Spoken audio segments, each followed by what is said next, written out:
Okay. Check's done. Let me get Instagram going. Oh boy.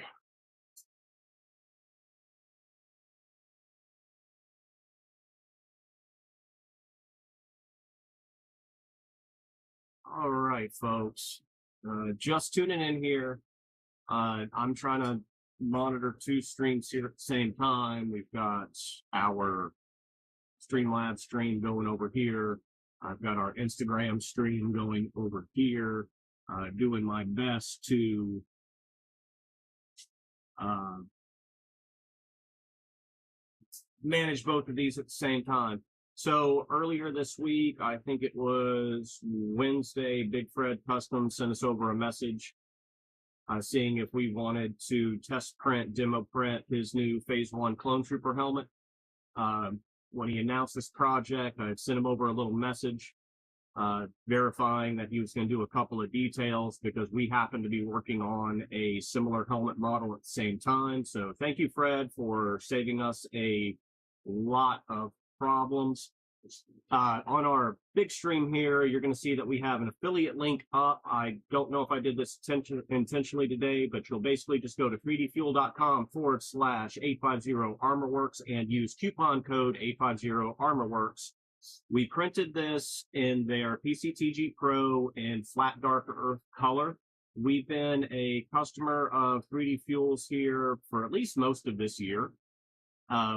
And it was mostly just to get PCTG Pro. If you don't know what PCTG Pro is, it is a polycarbonate material, and their Pro version is stronger than PETG. It's easy to print. It's a little bit expensive. I think they sell it for $25 a roll. We end up buying it in 4-kilogram rolls. That brings the price down a little bit and lets us run it on our big printers. We ran this main helmet here on our Elegoo Orange Storm Giga, whatever they call it.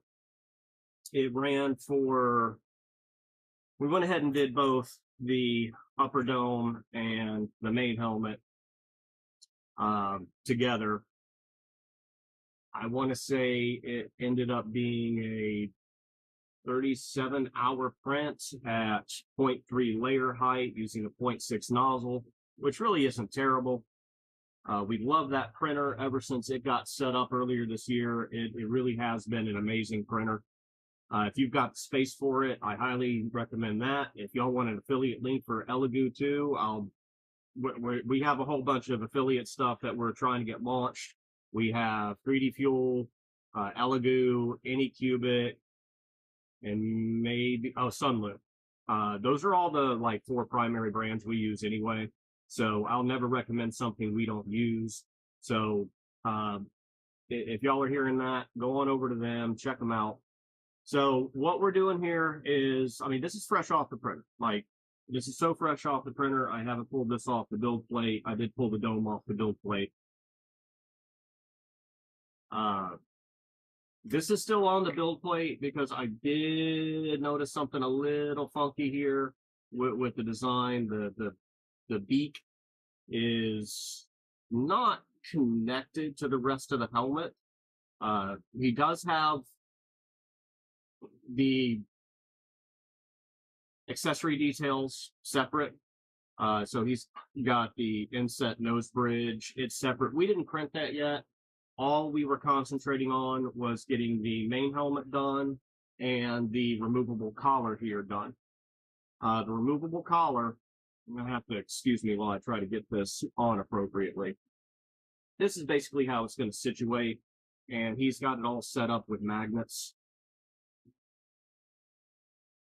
This has been kind of the holy grail of a Phase 1 clone helmet, in my opinion. In the 20 plus years that I've been playing with clones and doing clones, this collar has always been a nightmare. Nobody has ever done this right. I haven't seen a single person do it, not once, not right. And I think he got about 90% of it. This isn't the way we would have done it, and I'll get a little bit more into that later. Uh, we're still talking to Zach, and we may end up modifying this file and making a mold. We're not sure about that. That was the intention for us doing our own version of the helmet. There is a way that we can mold this helmet and make it work to where we can rotocast this whole part, and I'll show y'all once I start breaking this off the build plate. The way the bottom collars fasten. There's a way to do this. It's just a difficult mold to make. It would either need to be a 3-part mold split this way and part of it cast up this way, which and I really don't want to do it that way. I'd rather just have a full rotocast helmet instead of having to deal with that. Or we could do it in a 2-part mold. If we can get the jacket thin enough, we can pull off this, and then the seam line is going to be around the bottom of the helmet because we have to capture the female side of the magnets right there. Like, that's just not achievable in rotocasting. What most people have done whenever they've offered a resin version of this helmet is they expect you to cut this off the rotocast helmet and then reattach it with magnets. So that's a lot of fine cutting. It's easy to mess up. And our thoughts were, well, we rotocast the main shell, we resin print this, so we're not having to deal with casting. These are super light, too. And then you've got a good helmet. So we're going to continue to pursue that to an extent, see what we have. Again, this is 3D Fuel. Didn't really intentionally wear this shirt today. It just kind of happened. So I'm going to tell you what. The main portion we want to talk about is the magnetic connection. I really want to break off the supports here and see how the fit goes first. Again, we're using tree supports on the Elegoo, and I love tree support. These work great on bottom down, bottom up printers, not so much on bed slingers. They do work, but the failure rate, yeah, here's your ASMR stuff here. That's why I love tree supports. You're not digging out supports all over the place. So he designed it to go on like that. So with the design of the helmet, I can already see we are going to have a little seam that might need to be filled. If you're printing it, like by all means, I believe Zach switched over to Colts 3D or one of those companies. He got booted off of Etsy, no shock. Etsy just doesn't like things that fake go pew.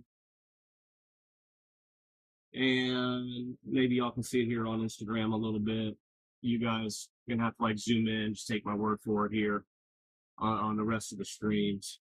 You can see this little seam right here is gonna have to be filled. Super easy to do if you're going through all the process to sand and finish a helmet. We just end up backing that with some tape and then bondoing over the seam, maybe super gluing it together right there first. We love our super glue and accelerator. So far, so good. And I'll tell you what, I hate abandoning the stream right now, but I'm going to go grab another helmet that we have on the shelf real quick. I'll be right back.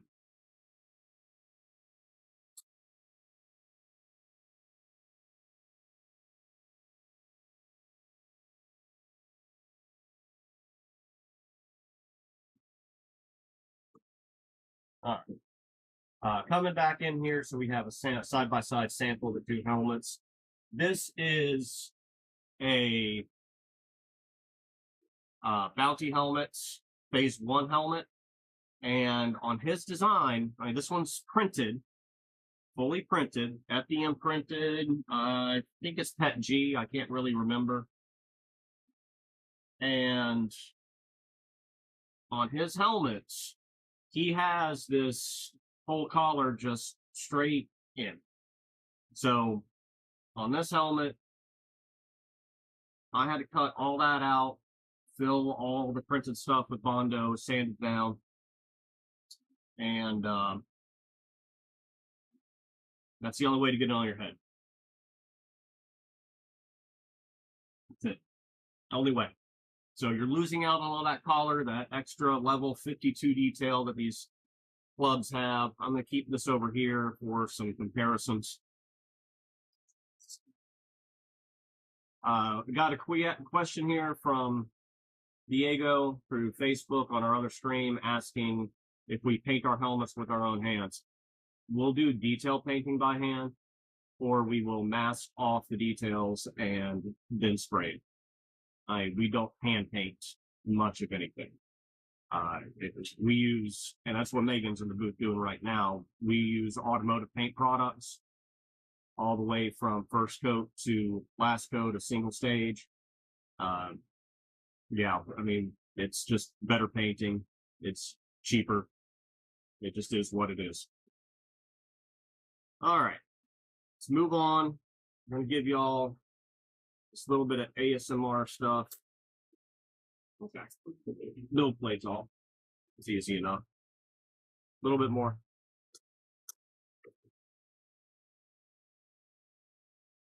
And with our printer here, these are standard settings. We are not doing anything special with our prints.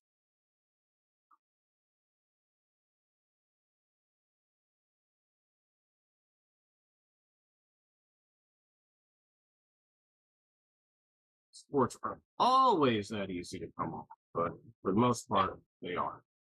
So if y'all want to, you can always save your little tree supports, and you can make some dioramas because they make cute little trees for your wargaming scenarios. Cute little happy trees. Bob Ross impression there for a minute. I'm anything but Bob Ross. Oh. Yeah, y'all can see where this is just kind of flopping in place. I really wish I had the nose bridge printed at this point, because that would make my life a lot easier. I'd be able to glue it in and not worry about it. But expect this. It's going to come off here on the front, more than likely. It's connected, but barely. I may be able to pop it off. I'm also not expecting a complete and perfect fit right now. Okay, it's hanging on. It's hanging on.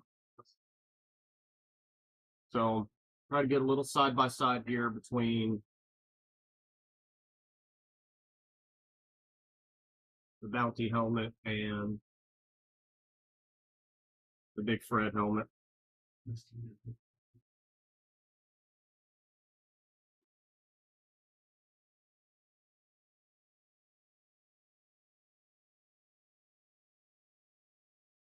Trying here.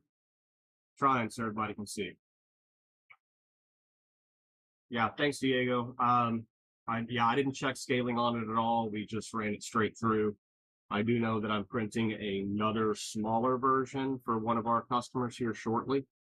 And now that I'm seeing it, like the Bounty helmet is really good.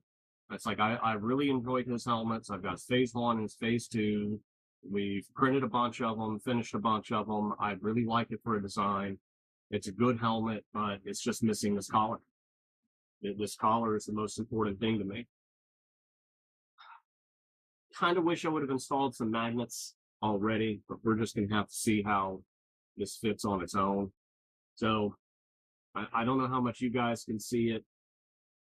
There you go. You can see the little holes that are going to match up here. Got little holes that are going to match up for magnets. He provided dimensions. I don't remember what they are at this moment.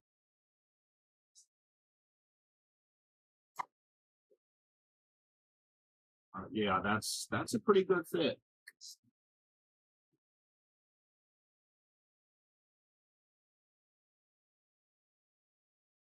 And once that gets cleaned up, that'll give you a nice, natural, pronounced line seam.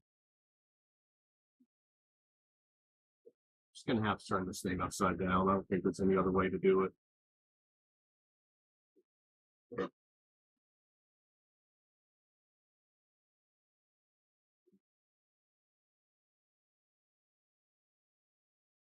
Man, sorry if I'm not responding to you guys on Instagram. My phone's at a very funky angle here. I can't see any comments.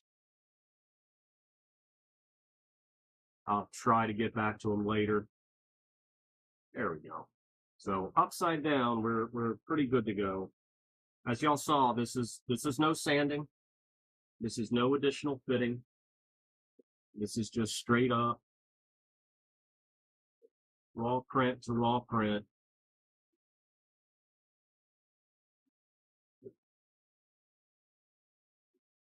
And hoping everything is lined up. Kind of spin it around here. Might have some tape somewhere. Sorry, the compressor's running, so it's going to get loud. And I see your question, Nicole, about both tan helmets. We haven't made any lately. I know, I don't remember if it's you. I know we have an order for a rotorcraft one that we need to take care of. So if that is you, we're taking care of it fairly soon. Right. Carefully try to flip this over. We can get it a moment to worry. Okay. Okay.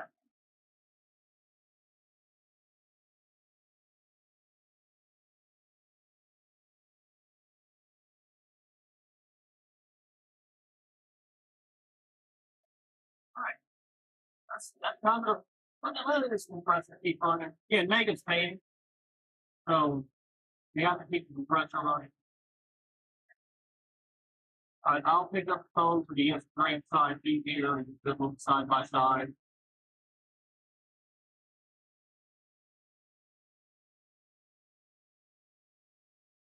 Meanwhile, I have my Nico team.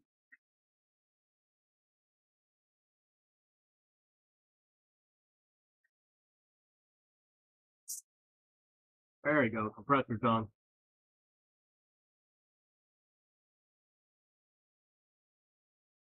So you guys on Instagram are definitely getting a good 360 view of this right now. Oh, hey, Kyle. Did you see that?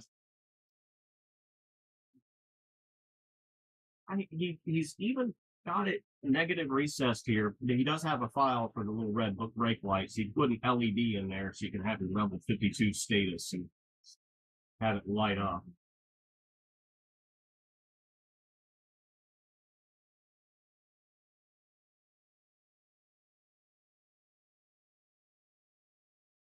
All right.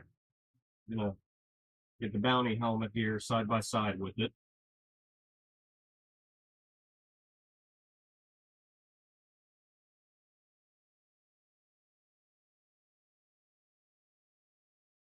I mean, they're both good looking helmets. I can't wait to see this one finish.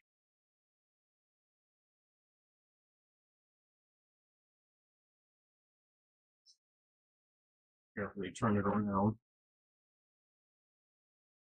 Yeah. You guys over here definitely see what I'm having to do with Instagram. Keep it on. I'll flip the camera and we can reverse it.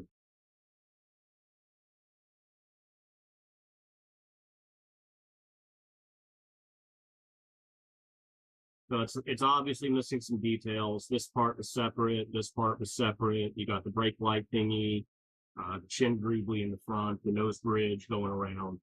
Those are all separate details. Thankfully, so it just makes things easier to paint and assemble whenever you're done. All right, I'm gonna flip the camera around, and then y'all can see what I'm having to look at over here too. You gotta look at my face for a second. There we go.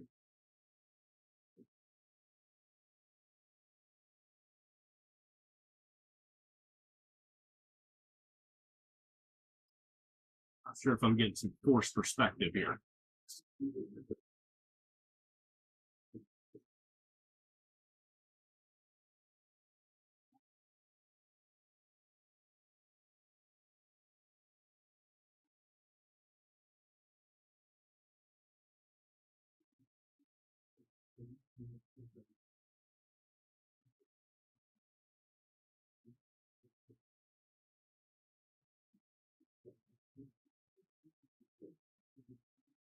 You're shifting a little. Now, keep in mind, we're taller over here on this one because it does have the complete bottom collar. Doesn't necessarily mean it's a bigger helmet.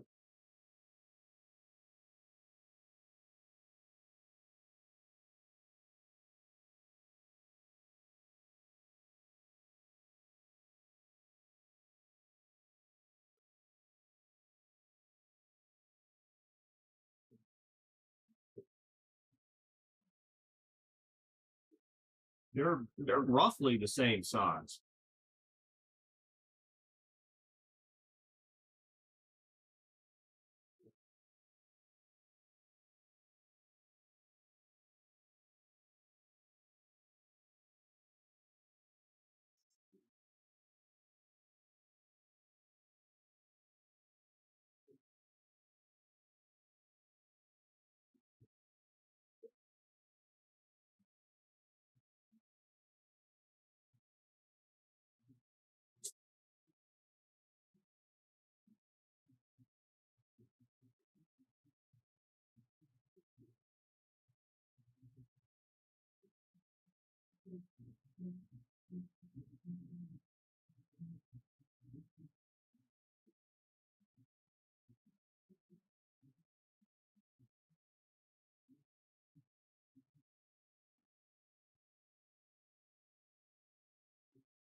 Flipping this back around, y'all got to deal with me here again.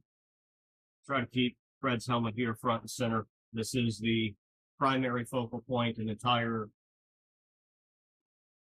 point of this video here is to talk about this, give Fred a big shout out. It's a nice looking helmet, very nice looking helmet.